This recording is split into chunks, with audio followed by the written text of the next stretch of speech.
what a lovely day!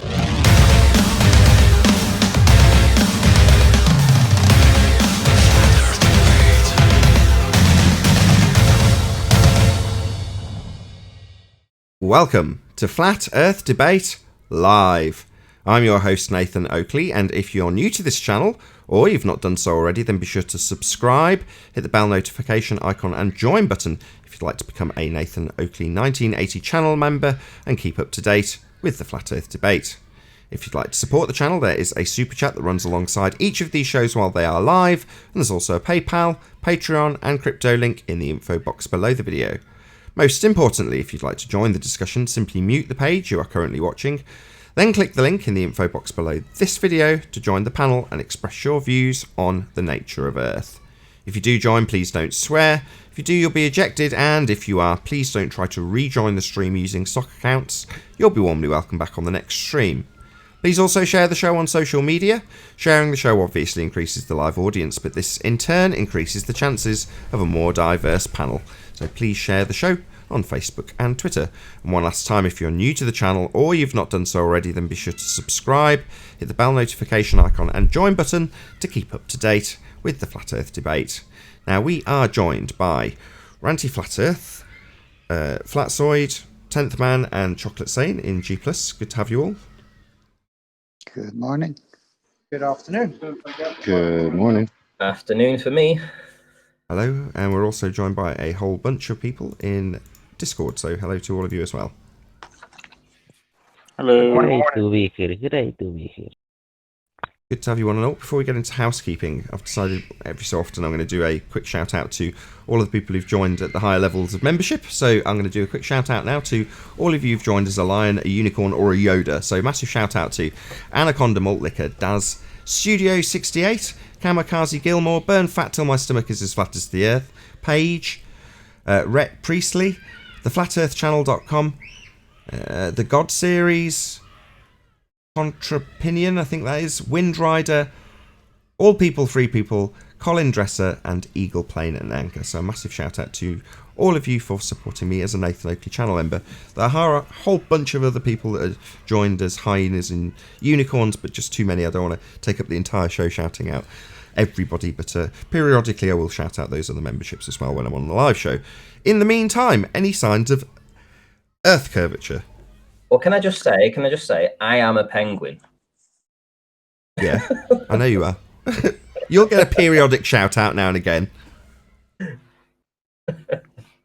So what was the question, Nathan? Any signs of Earth curvature?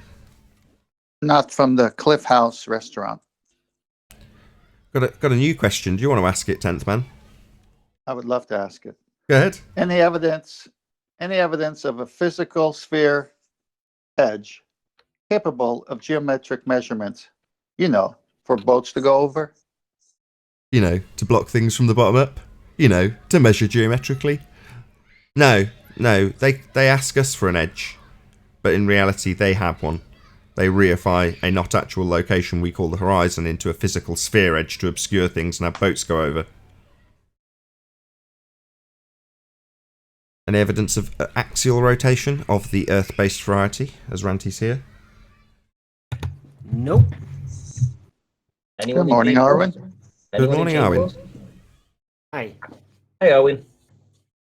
Morning. Anyone in G+, axial rotation? No, not Anybody? that I'm Discord? aware of. We're the ones in G+, bro. Okay. Discord. You mean Discord? Yeah. Any single viable hypothesis from any of the fields of astronomy, astrophysics or cosmology? Still waiting for Dr. Becky to get back to me, but she did post a little snippet. I think she's at a conference in Hawaii, and they're talking about how they got these gas clouds in the vacuum of space, and it's pretty interesting. But no, she still hasn't answered the question from 2019. Bummer. Any scientific evidence of gravity? Can I have a second? This Yeah. is just so typical. Just really short. But I tried to find the actual YouTube live stream because there was no notification. So I dug around, clicked on your channel, Then clicked on the video actually being live, and guess what? That second that I clicked on it, suddenly my notification says, "Oh yeah, Nathan just went live 4 minutes ago." At least you got a notification in the end. Yeah, I'm pressing my little buttons to say please share the show to the people in the chat. Hello everyone in chat. Good to see you. AJM, Gavin, 101, Emma. Nice to see you all. Yeah. Anyway, no scientific proof of gravity. It's just a concept, an aberration. We've got a little clip, haven't we? Should we play our little clip? Go ahead. What's the timestamp again? Oh, crikey. 24. Was it 20? 24, isn't it? Okay. 24 seconds. I got it. Gravity is not a physical force.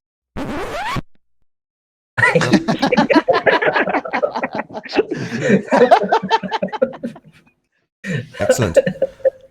Any evidence of the distance to the sun? Wait, Nathan. I had something to add to any valid hypotheses. I feel like archaeology should be included in that. Should it not? Archaeology? Yeah, archaeology. You mean when they find one tooth and make a full description of what the rest of the animal looked like from one tooth? Well, is that what you're saying? Yeah. How about a Sounds viable pretty hypothesis? pseudoscientific. How about a viable hypothesis or some proof that the Earth is, what is it, billions of years old? That? Yeah, that's kind of what I mean. Because y'all said astronomy, astrophysics, and what was the other one? Cosmology. Okay. I was like, I might have something to add. Archaeology, or evolutionary biology, maybe another one. Shout out to the new channel member. I was just about to, but I need like a bit of time to say his name. Khabib, I can get that bit. Nurmagomedov. I'm so sorry. I know I've butchered that completely. Khabib Nurmagomedov. Go ahead, Arwen. Can you say, hold on. fighter. Everyone clear the air. Go on, Arwen. Can you say it again, please? Khabib Nurmagomedov. Khabib Nurmagomedov. Thank you very much for joining us, the latest penguin. Woohoo! UFC fighter, Nath. Say again, Ranty, I didn't hear that. That's the name of a UFC fighter. Probably the best UFC fighter in the division at the moment, actually. Is that so? Yeah. That is. I have no idea. Welcome, comrade. No, it's a sock. Well, if he's the real UFC fighter, kick ass and take names, my friend. He has 7 subscribers.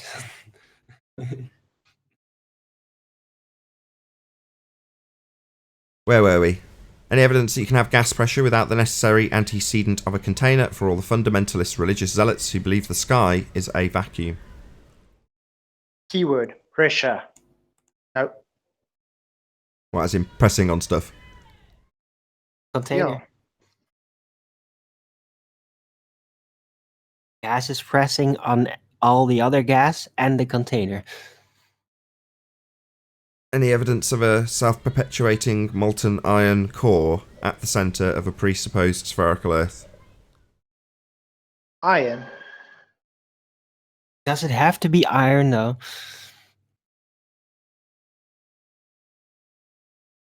This question speaks to that. You appreciate that, right?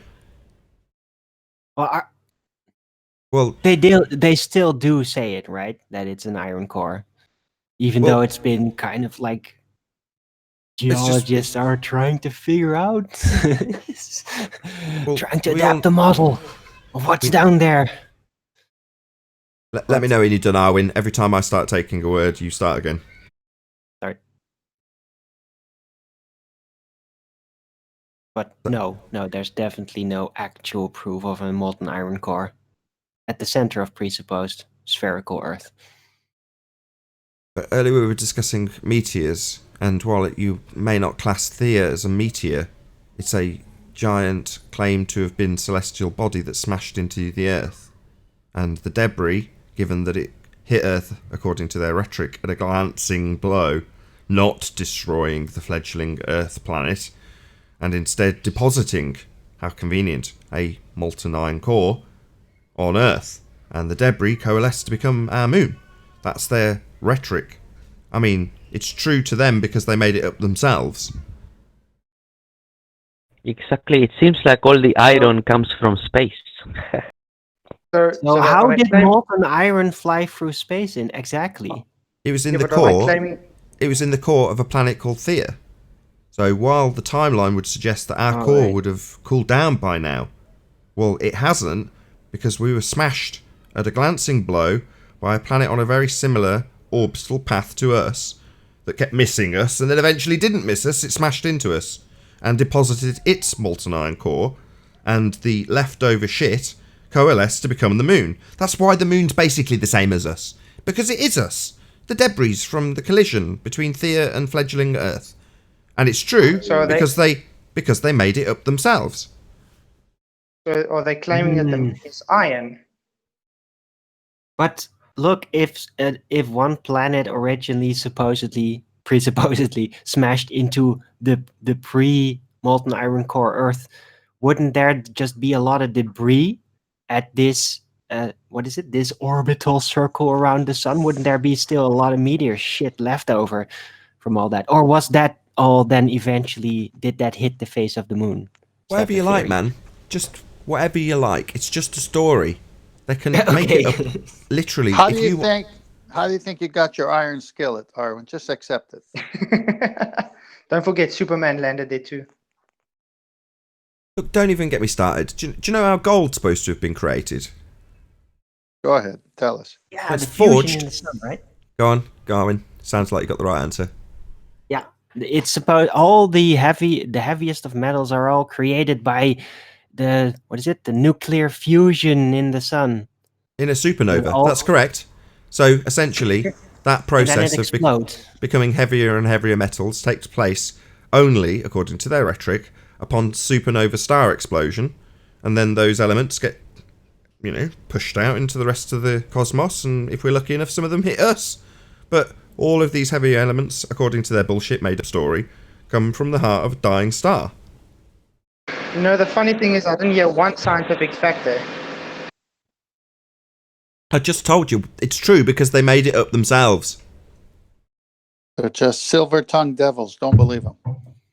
Yeah, as far as I'm That's aware, so, gold is only found in the rock, in the ground. I've never heard of supposedly meteors depositing bits of gold. Never heard of it. Anyway, moving on. Any evidence of the R value? Earth radius. Oh, no, we killed that one on Saturday.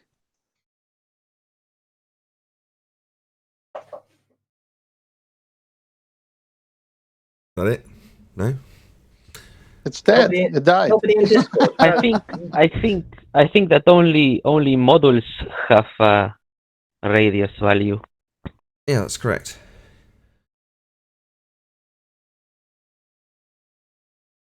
Well, that concludes housekeeping. Tape measure it. Where are all the rebuttals to the supposed physical edge? Where are all the rebuttals to why we're seeing past 9 miles when we can only see past 1? It's only Tuesday, so Bulbusters came out on Saturday. Maybe they're taking their sweet time getting their edits together, and, these things don't come immediately. Maybe they weren't aware of it until Bulbusters went out. Maybe they haven't seen Bulbusters number 30 and the absolute demolition that is the claimed geometric measurement to a physical location sphere edge. Well, Hey, Nathan. go on. Yeah, a couple of days ago, I think it was last week, we were talking about models, and you said that models aren't reality. And that, I don't think a lot of people understand that concept. And even I didn't at the time, but I completely understand what you mean now. Like, for example, if I was to show you like a stuffed animal, like a hyena, like one of the hyenas used to sell a long time ago, and I told you that this stuffed animal was actually a hyena, you wouldn't believe me because it's not. It's a stuffed animal. It's a representation of something, but it's not that thing that it's representing. So with a globe model, that's the evidence that they provide us with. They give us a model, and they tell us that this model that they're showing us is where we live. But they're not showing us where we live. They're showing us a model. But they don't seem to realize that. They don't seem to realize that they're reifying something that isn't real by using a model and saying that this model is where we are. Perhaps they do understand it, but I just feel like maybe they don't, because how could you not understand such a simple concept? Because it normally comes with a load of complicated sounding explanations for things that they claim they understand how to describe in reality based on the model.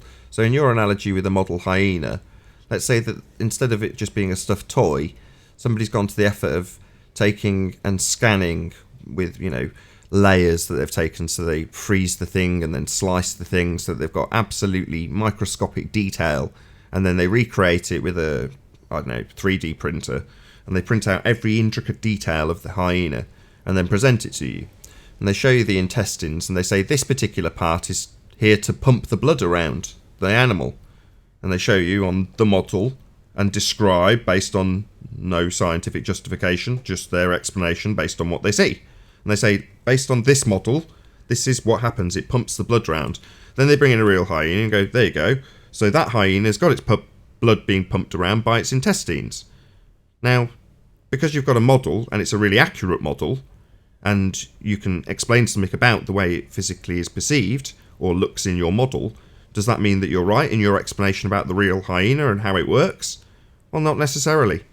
You might have guessed right, but it's still ultimately just a guess based on a model. Now, you might have really accurately modelled the hyena, but does that mean that your description of what the model, or the physicality of the hyena, more importantly, actually does is correct?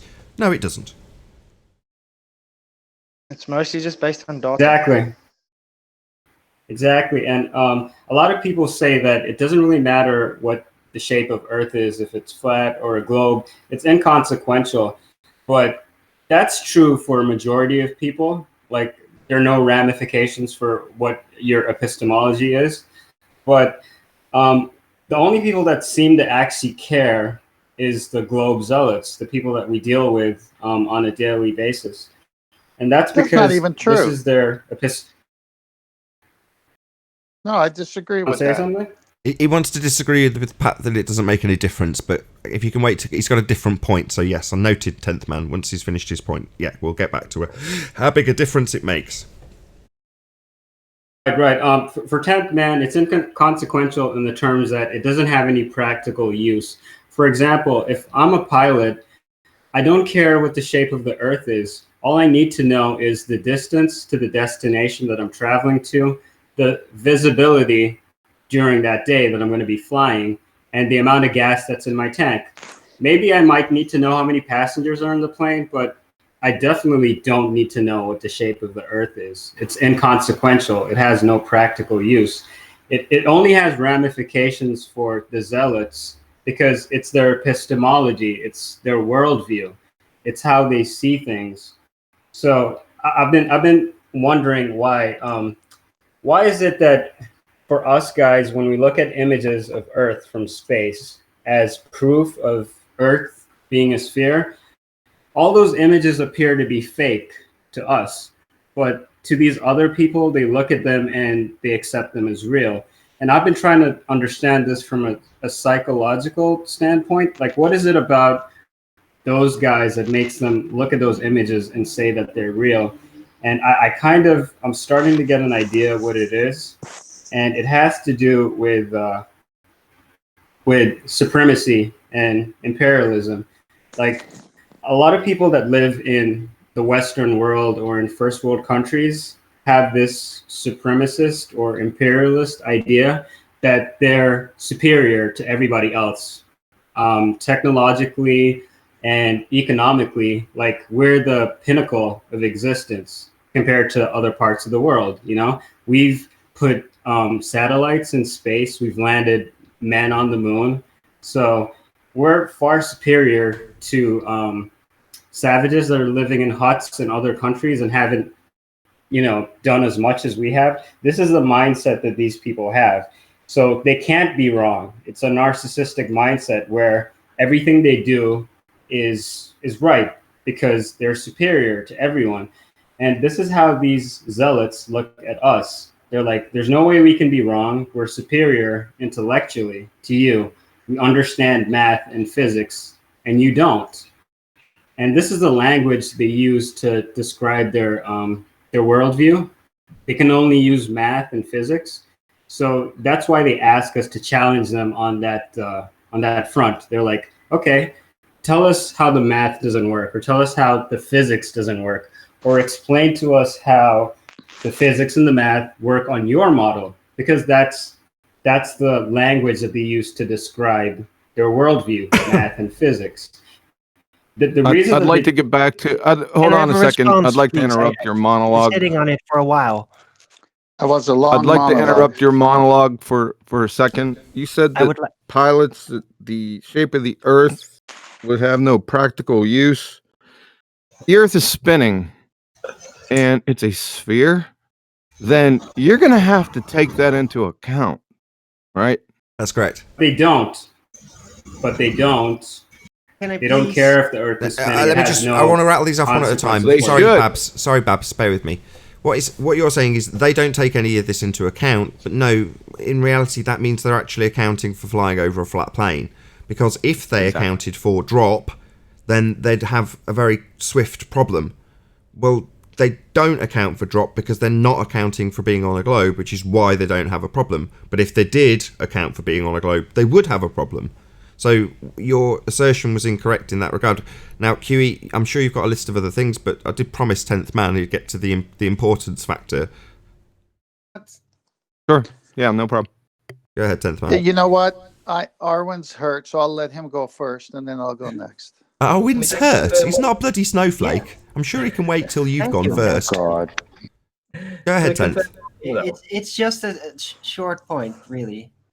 Yeah. But because the guy started out talking about how it's all like this superior attitude, and I kind of disagree. Not every glober has that necessarily, although a lot of do contract that behavior, but it's secondary. The primary thing that keeps the ball from being dispelled to them is that they have been conditioned to double down to prevent the pain from sinking in.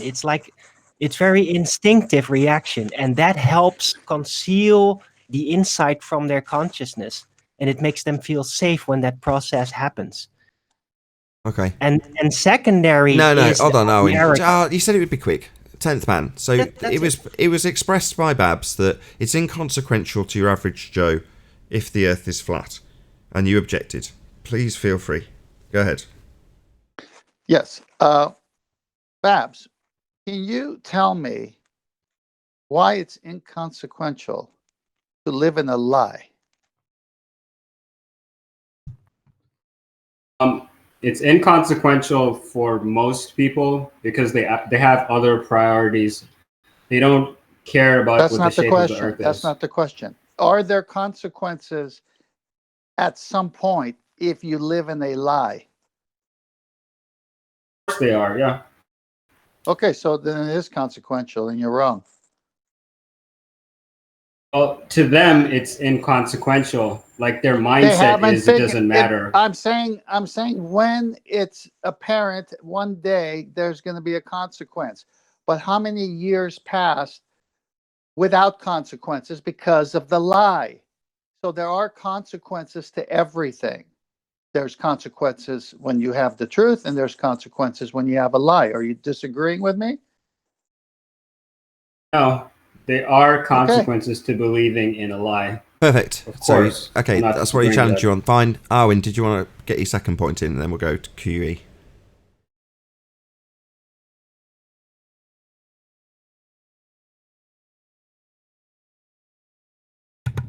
Yeah, I made my point. Sorry. I hope it got through. Yeah, it did get through, but you said and secondarily. No. What I said is that the arrogant attitude and the it's our side against their side is really a secondary effect.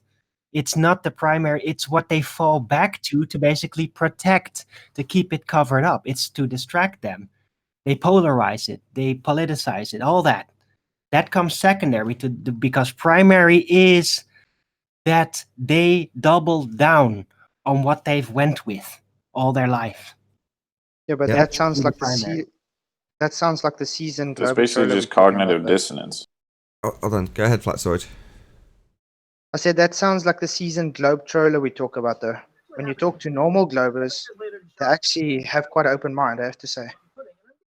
Right, because hey, it's up to them whether they double down or not. Hey, But Adam, and yeah, then what I said is the arrogance and all that. That is secondary to the doubling down. It's not a primary thing. It's sorry. It's just a detail. no worries. Never mind. Hey, Continue, Adam. guys. Hey, Adam. Can you hear us? Sorry, muted. Hi guys, afternoon. Good to have you. Did you want to add something, Fenris? Sorry, cut you off earlier to let Arwen finish off. Oh no, you didn't cut me off. I actually cut off Arwen, or whoever it was.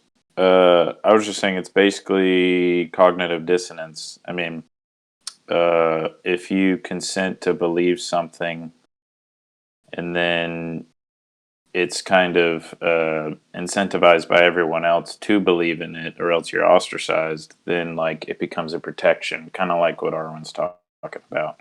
It's basically just like, oh no, this conflicts with my worldview. It makes him uncomfortable because kind of this just society in general pushes you towards certainty and having like complete pictures of things. So then being uncertain and being critical is devalued, and you know, kind of that whole process goes. So you're kind of Right. describing south. having a group conformity, which, if not adhered to, results in ostracization, if that's the correct word. Yes. There's another. Yes. There's Yeah, another exile. exile. That's the one. There's another word that describes that type of group of people. Oh man, I don't know. I'll tell you. A cult. Yeah, it's very culty. Yep. The globe's a cult. But also the typical thing is, if you don't know that the globe may potentially be alive, if you're all baseline going that it should be as it is, you're always going to find yourself among other people that may potentially really hate any opposition to it for personal reasons, that have gone deeper into the darkness through it. And yeah, when you then get any doubts, you'll find yourself surrounded by your opponents if you go with those doubts. So it's also kind of a social mechanical setup. It's very tough to overcome. I agree with that, and that's why right now in the community, in the globe community in particular, we can see that there is hierarchy as well. We have the main protagonists, the people that claim to understand the rhetoric of math and physics, and they're the people that are under them that are being sort of schooled and taught. And this is worldview reinforcement. So, for example, with like Billy Blue Balls and George and Rumpus, these are the so-called globe protagonists that have studied math and physics and understand how the model works. So they have such an understanding that they're able to explain it to other people. And I feel like if you can't explain a concept to someone, then you don't understand it. But the people that are under them, like the toadies and the farmers' boys, they don't understand the rhetoric or the math or the physics. So they rely on these people to reinforce their worldview. And that's what we see going on in this community. And it's the same supremacist, imperialist mindset that I was talking about before, where they're in some kind of a symbiotic relationship. You know, like in porn movies, they have these girls that are called fluffers, and they walk around with like lotion and like jerk off the guys in between the porn scenes just to make sure the What cocks are stay you hard. talking about? So that's kind of like Golly. what Toady and That Farmer's is Boy. so funny. That's kind of like that's a role, that's a purpose that Toady and Farmer's Boy serve. They can't stop that are there to analogy, make given- sure that all the main protagonists are nice and oiled up and greased up. Okay, nice, don't have to get any more detailed. gangbang. It's akin to. Yeah, no more That is detail. so Thank you, good. thank you. I'm just saying it's yes. I'm going to let the analogy slide on account of the fact that Sleeping Warrior often describes it as them holding each other's willies, and that's kind of what you're saying. Exactly. Well, let me offer. main Let me offer a really You- good Chris Matt, IQ you test really right need to now. work on making points and stopping, like having a rest period in between. Thank you. I'm kind of long-winded. Sometimes you make Kind a of. point and then you you just don't stop. It like goes on forever. That's okay. If I was going I to thought it- circumnavigate, sorry for the use of the word, with your long-windedness, I would get a sailboat. Okay, very good. Right, Paul. All right. Are you there? Oh, I was going to go. Yeah, I'm here. Good morning, Right, I've got- everyone. Wait, you didn't get back to me. Oh, my bad. I'm so sorry, QE. Sorry, Paul. Can you wait a few more minutes? I didn't. Go ahead. No, you Yeah. called my name. No, go ahead, QE. Go ahead. Go ahead, QE. Yeah, I didn't have any more points. I just at that point. What thanks. the fuck? You having me on? That was good. No, but you said you were going to get back with me because you said you presumed I had a list. I just had 1 point, and you said, "Well, we'll get back to QE after Arwen," and then you didn't get back to me. I'm sorry. Is So there any more? I don't have any more points. That was it. Okie doke. Well, you might after Paul's gone, so I'll come to you first. Right, Paul, I've got you on screen. I'll just make you look pretty. Go ahead, whenever you're ready. Well, I was just thinking, I couldn't get to this fast enough when you guys asked the question about the rebuttal, about the presentation, and Danik posted this image as a rebuttal, I think, or something to say about atmospheric, refraction or whatever. But I realized that after I looked at this video, he just shot himself in the foot. Don't even realize it. Look at the image to the left. You can tell that the platform in the background is kind of magnified and it's dropped on the horizon. But the one on the right, it's more up, but the platform looks like it's further back. It's in perspective, which means it shows us like it's in perspective. I guess you guys, remember what Rob Skiba did. You see this, where he put the magnifying lens in front of the, and it shows the sun dropping behind the lens. Can you make it bigger? Yeah, hang on. Thank Okay, you. yeah, he put a magnifying lens in front, and as he moved the sun back, it drops. You know what I mean? Because of the magnification, but it maintained this relative size. One of the arguments I was saying about the horizon yesterday is like, this is obviously the one that QE shared on the show. You can almost tell that this is perspective because the rig looks smaller and it's risen a little bit higher, on the thing in the picture.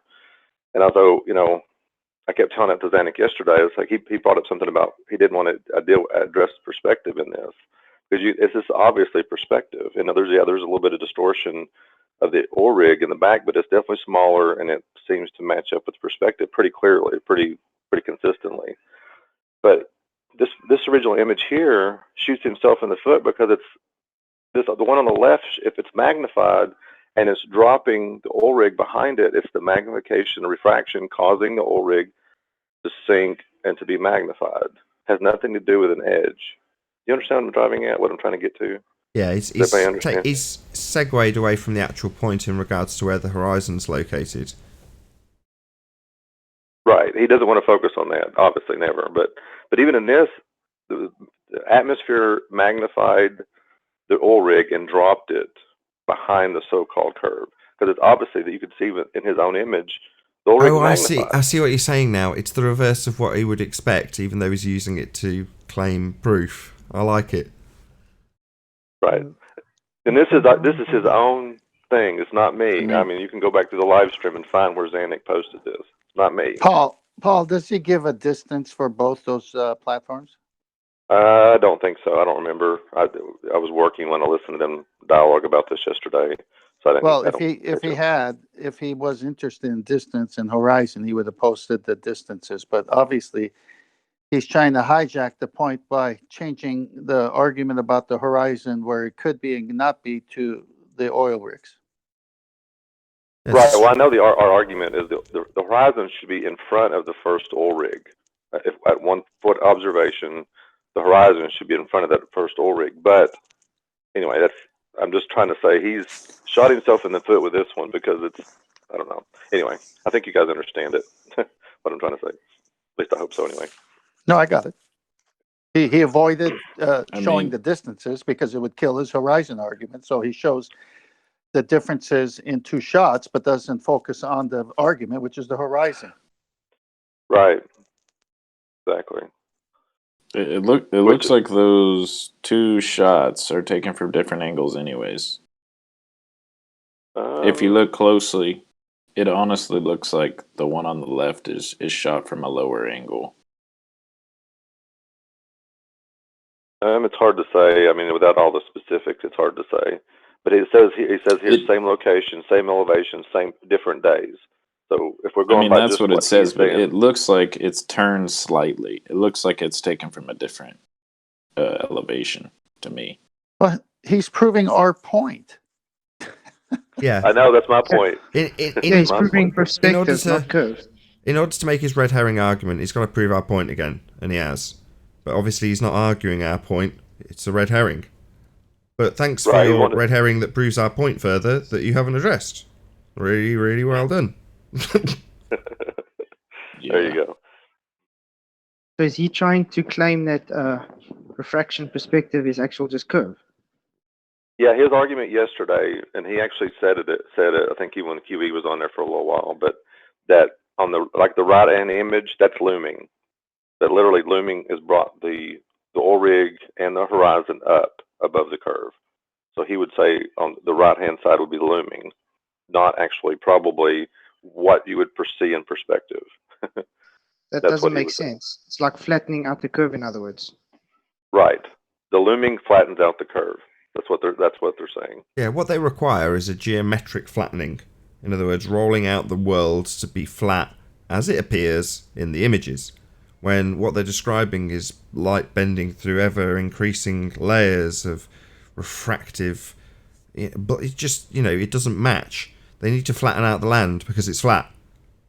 And bending light around a presupposed edge that we don't see isn't doing that.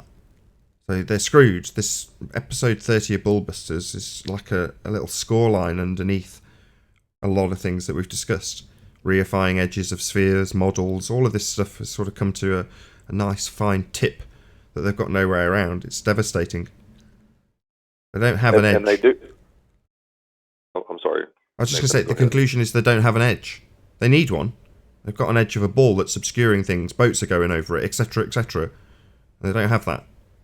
They're fucked. Well, and I think they pull out the refraction when it benefits them, but when it doesn't benefit them, they stay away from it. So I think I've noticed that too as well.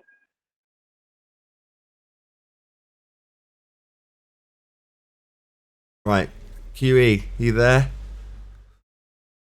Wouldn't want to forget you now. Yes, sir. Yes, sir.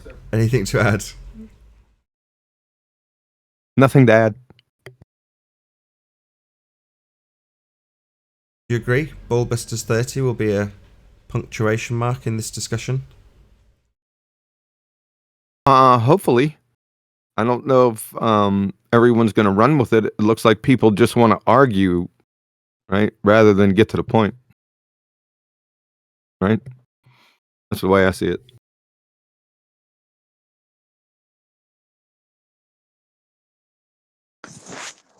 Can I ask you a question, QA? Go ahead, 10th man.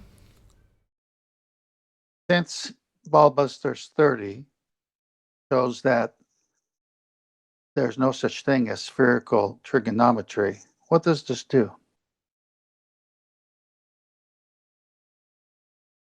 I'm sorry, say that again. Since Ballbusters 30 proved by the obvious fact that the horizon is further than 1.22 miles, then what does that do to their so-called spherical trigonometry jargon when all along it's plain trigonometry they've been using? Yeah, their balls dead. Sorry. No ball, no spherical trigonometry. Well, no edge, no spherical trigonometry. They need an edge. I mean, there's certain chat trolls that are saying a sphere doesn't have an edge. Well, you can say that, but you require one to obscure things in the distance as they get too small to see. With perspective, that's what's claimed to be obstructing them. The fact that they're teeny tiny and in the distance getting smaller and smaller and smaller till they disappear, that's irrelevant in your geometric model with an earth curve edge obscuring stuff in the distance, boats going over it, etc., etc. You need an edge. Your model's got an edge, and you think, because you reify that model, that the horizon is a physical edge that's obscuring things in the distance. That's what you argued about with us for 100, 200, 300 shows when we started debate. So, yeah, you've got an edge in your model, but not in reality. That's a big problem, and it proves we're not living on a sphere. My exact point. So they can never be using spherical trigonometry as they want us. They keep using that begging the question word. Unless they show us the edge. That's why it's a housekeeping question now. Are you? I want to give some shout outs to Jared because he actually was on it yesterday, hammering this and talking about. He kind of sounded like us, just like, "Where's the edge? You guys have an edge, guys. Where is it?" You know. Well, I hope this. Yeah. That really cheers me up because I hope this does resonate with people on our side of the argument, because especially people like Jaron, who's been in the argument for a long time. I'm pretty certain he will have lost count of the amount of times people will have strawmanned him in his comment section going, "Oh yeah, you think boats go over the edge?" Doesn't that now sound awfully familiar to the sentence I stated about 30 seconds ago?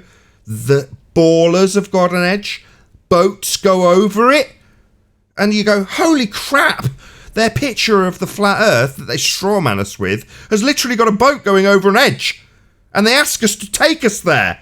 No.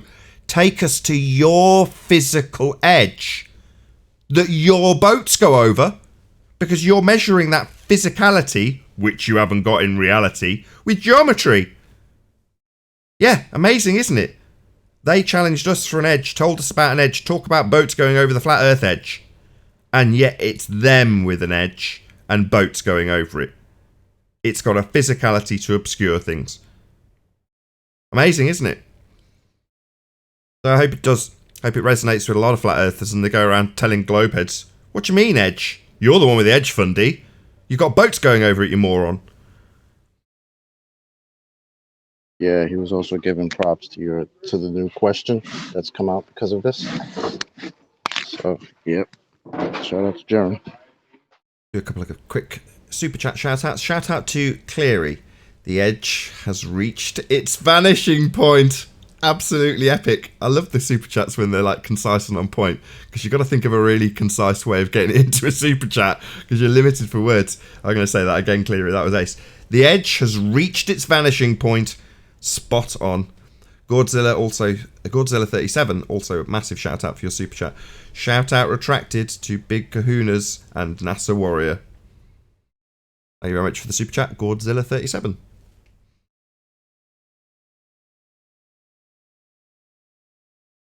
I want a shirt with that on. Yeah, moon landings fake. What did you say? Sorry, Flatsoid. I said I like a shirt with that quote on. Yeah, it's definitely fit on a t-shirt, right? The edge has reached its vanishing point.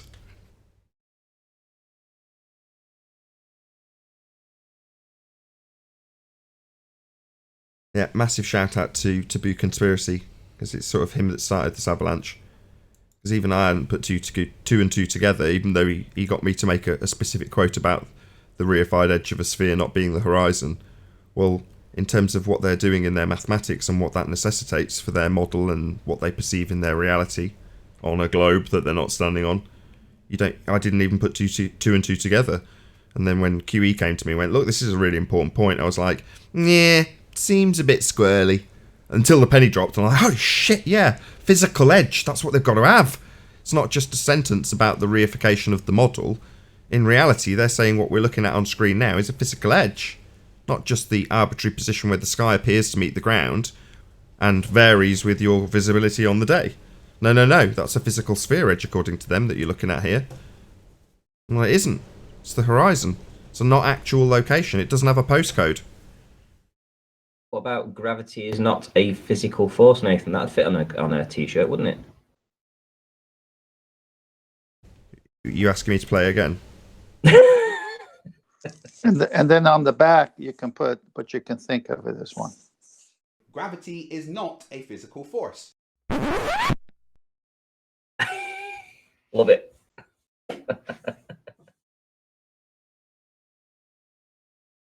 Where's Sleeping Warrior when you need him? Oh, he's playing a game at the minute. I've tried to ask him to come on, but he's busy. Busy playing a computer game. Oh, priorities.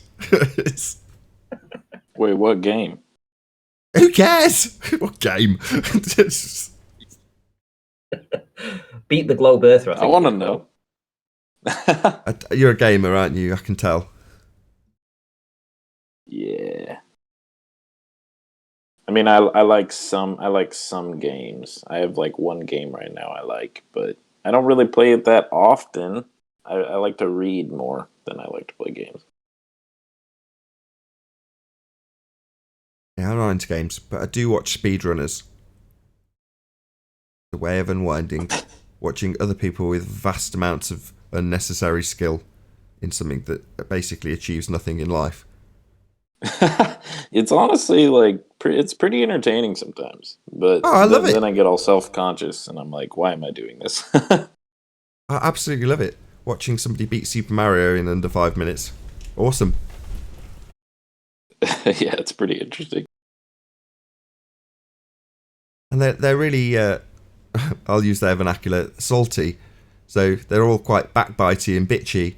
And there's like a lot of cheating, and it's a really interesting community, the speedrunning community. So there's a guy, I think he's called RG Goose or something like that, and he just sort of breaks apart all the various different backbiting and cheating and all the rest of it, along with all the good speedruns that people achieve when they're actually talented and not cheating. Right. Yeah, I remember I saw one about, I think it was Super Mario Bros. On the N64 and how they like figured out how to go up the never-ending staircase, and they actually like got up it or something. And it took like 24 hours or something like that. Right. Yeah, breaking the barrier and all those things. Anyway, let's move away from games for a second. The only thing I was going to tack on to the end to segue back was back in the day, probably 18 months, 2 years ago, you had Infinite Plane Society doing chat room raids, and he'd take his whole audience to some random streamer who was live at the time and spam their chat with Flat Earth, which I must admit I did do once or twice. It was quite amusing. But in one instance, it actually was completely thwarted by the gamer that was being spammed because she had members. So she pressed her members only button and the problem was solved instantly. She's like, I'll just turn on members only chat. Bye bye Flat Earthers, and they all disappeared. It was great, and ever since then I'm like, I really want members. Can we do a cognitive dissonance cult wake up test? Yeah. Chocolate, can you post that screenshot of that paragraph I read earlier on the celestial sphere? Oh, I'm kind of busy with my hands right now. Somebody in Master B, you can see I'll the do it. screenshot. Thanks. I'll do it. Paul's on the Thank case. you, Paul. Do you need me to do something? No, just go up and I'll read it, and then let's see if this is a good test for cognitive dissonance that Bab was talking about. Consequence. Oh, here it is. So celestial sphere is a large sphere centered on the Earth and having the same center point and rotational axis. Imagine that all celestial objects are located on the inside of a non-rotating celestial sphere. As the Earth rotates within the celestial sphere, west to east, an observer on the Earth will see celestial objects move across the sky in the middle of the sphere, east to west.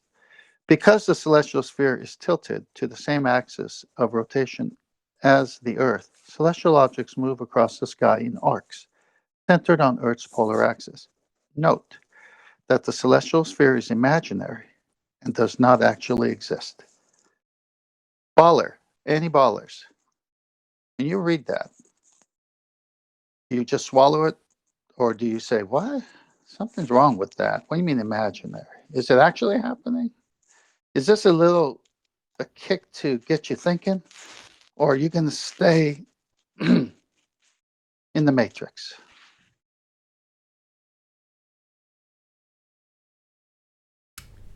Any Very good. ballers?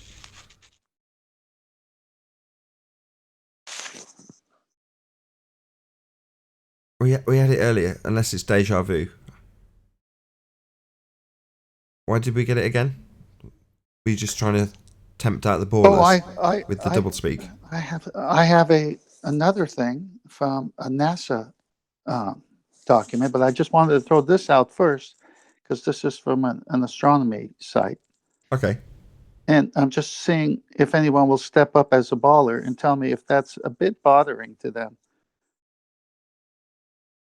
the way this is worded.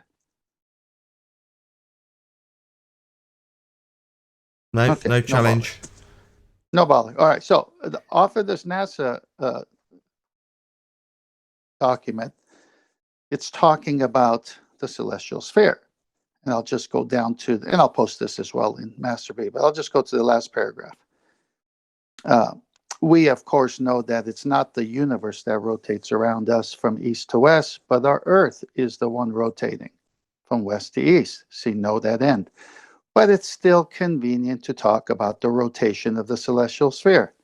That could also make the sky rotate the way it is observed to do.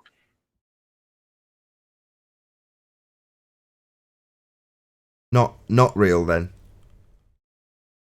They're saying you're observing that the sky is rotating, and in doublespeak they're saying it isn't, but we are saying this because that's the way on Earth you observe it. Yeah, that's the way they observe it when they juxtapose their model with what we observe based on the movement of the stars, and then cancel out at the end by saying, no, it's only Earth turning. Mm-hmm. Is this going to wake you up, NASA lovers? They're telling you right there. They're telling you right there. I don't know, man. I don't think this is going to have any effect on anybody. 10th man. Just a try. Just a try. I got something for you, though. Okay. Big Chungus in the chat. He saw the turbine images and was saying, let me just quote exactly what he said. He said, the pic on screen at the moment debunks the FE, unless those wind turbines to work half in water, half in air, LOL, right? Well, these so ones. I responded. Hold on, the ones I've got on now. Not those particular ones, no, but the other ones. They're the same ones. Oh yeah, they are the same turbines, yeah. So I put, hold on, let's dwell on this for a few moments. So the ones he was asking you about, the ones that were getting, the ones he was asking you about were cascading into the distance, a la perspective. But yet when we get side onto them, what do you know? They're all completely level. Now, shockingly, there are ones that are further in the distance with perspective, but all of the ones that are adjacent to it on this left to right, they all match on the same line. That's why there's all these lines drawn on them, because they're all perfectly flat.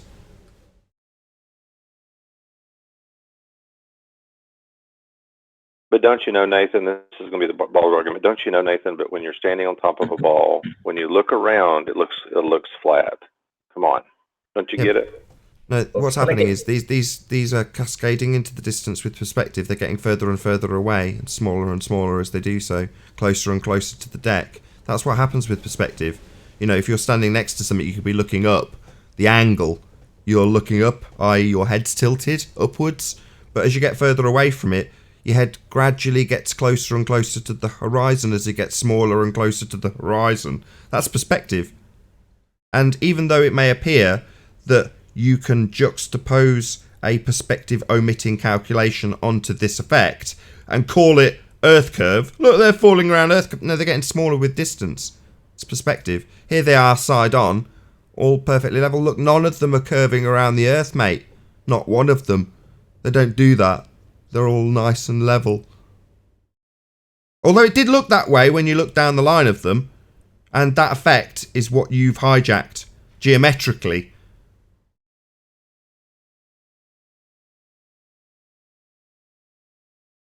Can I get to the conclusion of this point, Nate? Go ahead, Ranty. So when he sees these turbine blades apparently cresting the waves, this is what he's talking about. So I put, Big Chungus, you believe in terrestrial refraction, right? Okay, in that case, look up sinking, right? Now, we all know that in the globe model, the sinking is the same as looming, but it's the other way around. And do you know what his response was? You ready for this? So it's magic perspective then. Wow. Oh, you've got to laugh at That's this guy. precious. I like how he's on the same wavelength as us guys. Magic looming, magic perspective. Thank you, Big Chungus.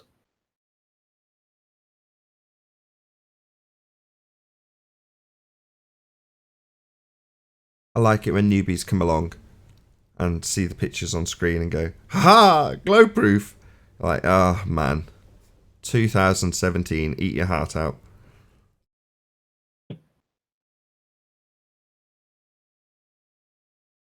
So last decade, Nathan. Yeah.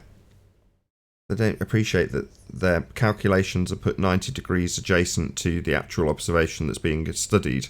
In other words, you'd study the first image we showed in that series, which is the turbines looking like they're cascading over a claim to be curve of the Earth. What, that physical edge they're curving over? Yeah, we'll come back to that maybe. Nevertheless, they have to take that image and then put it side on. Now, when we put it side on, everything suddenly looks flat. But when they put it side on, they're not actually taking the picture from the side. They're just taking the front on elevation that you take the picture of and then sticking you in the image. You've got the side of your own head in Muppet vision, orthographic view. Well, what that does is it makes the first turbine the same exact feet and inches measurement as the last turbine. Well, they're all 100 meters high. So the last one should be 100 meters high. Well, no, it's further away. But that's totally ignored in the begging the question, proof of nothing, perspective hijacking, Earth curve calculator. It would say, no, it's still 100 meters. The reason it's dropped isn't because it's got smaller, narrowing the angle. It's because it's gone over the Earth curve. Look, side on geometrically, it's the only explanation when you maintain the 100 meter measurement that would be exactly the same if you put it 1,000,000 miles away. Oh, well, it's still 100 meters high.